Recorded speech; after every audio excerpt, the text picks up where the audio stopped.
ఎంత? నా వయసు చాలా ఉంది, 90 ఏళ్ళు ఉంటాయి. 90 పైన ఉన్న ఈ తొక్కిసలాట్లోకి ఎందుకు వచ్చావు? ఆయన చూడటానికి వచ్చా. 3000 పెన్షన్ ఇస్తారని ఇంత అభిమానంతో వస్తావు ఇక్కడ జగన్ దగ్గరికి. మరి చూడవద్దు, చూడొద్దు, మనవుని చూడొద్దు. ఎక్కడి నుంచి వచ్చావు? మాది గుంటూరు. ఎందుకు ఈ ఎండలో వచ్చావు? ఎండలో ఏదైనా రావాలిగా, ఆయన్ని చూడాలిగా. నువ్వేమైనా స్కూల్ పిల్లలు అనుకున్నావా? ఇంత ఎండలో ఇలా వచ్చావు?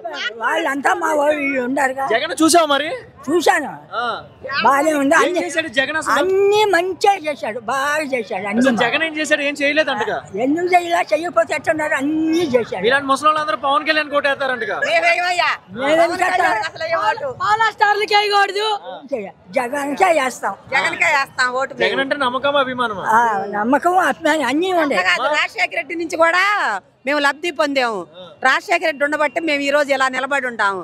కానీ జగన్ ప్రభుత్వంలో కూడా నాకు పింఛన్ వచ్చింది, మా పిల్లలకి అమ్మఒడి వచ్చింది, మా కోడలకు ఇల్లు వచ్చింది. మరి జగనే మా నమ్మకమే జగను. మళ్ళీ చెప్తాం 175 టీడీపీ వాళ్ళు 20 సీట్లు, మనలో ఎంపీ సీట్లు ఇచ్చాడు. అంటే 0.25 అంటే పావులా తెలుగులో. ఆయన అంటున్నాడు ఒక సభలో, వైఎస్ఆర్సీపీకి రూపాయి పావులా అంటే మరి 120 సీట్ల కంటే ఎక్కువ వస్తున్నాయి ఆయన చెప్తున్నాడు. ఇంకా దానికి భయం.